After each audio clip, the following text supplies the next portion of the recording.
सजना दिलवा ना लागे हो।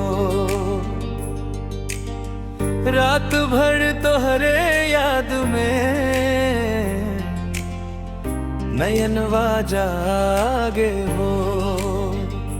जब से तोहरा से नजरिया मिलल दिलवा हमार पागल भल। तोहरे हंसी के जादू चलल,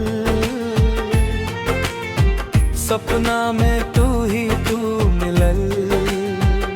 चांद भी फीका लागे अब तुहरे चेहरा के आगे।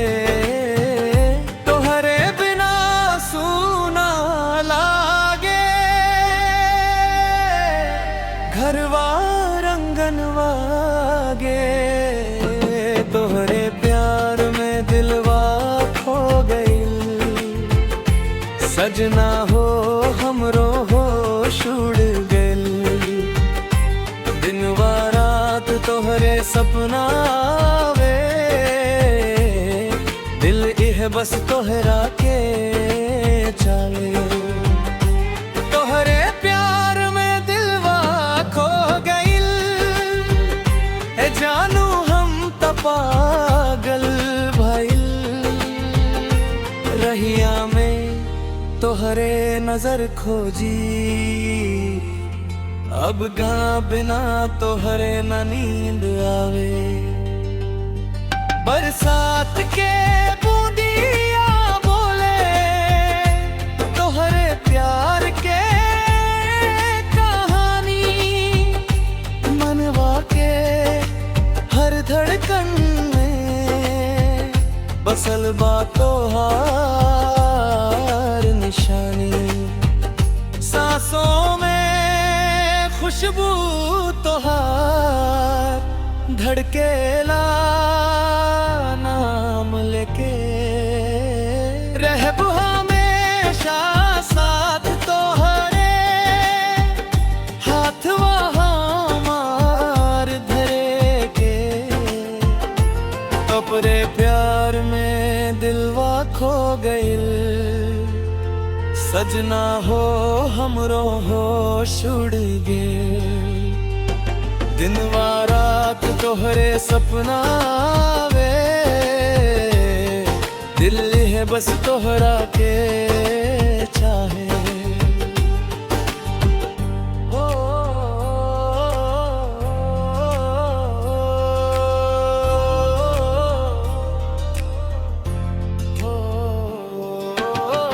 जब तू मुस्कुरा गेलू,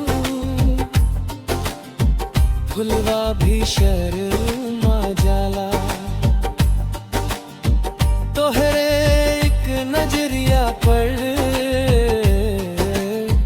दिलवा जालन कामा जाला।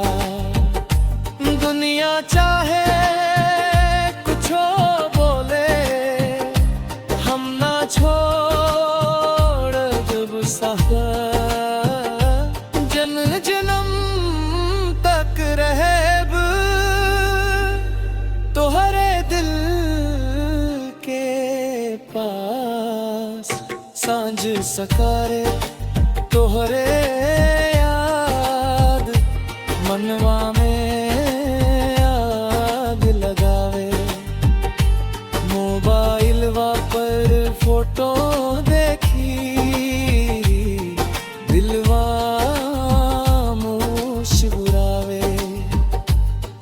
तोहरे खातिर सजनी सब कुछ छोड़ देब।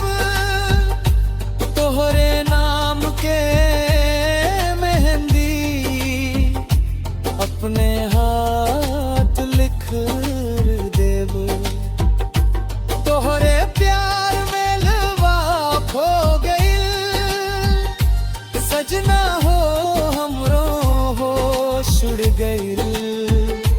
रिमझिम बरसेला पानी। बानी याद तोहार सतावे तू अगर साथ रह हर गम दूर हो जावे आ जाए जानू बाहों दे दिल वांगे हाथ सुन जा तोहरे बिना अधूरा बानी आके हमरा संग जुड़ जा तोहरे प्यार में दिलवा खो गइल ए सजना दिल दीवाना लल अब ता हर खुशी तोहरे से बा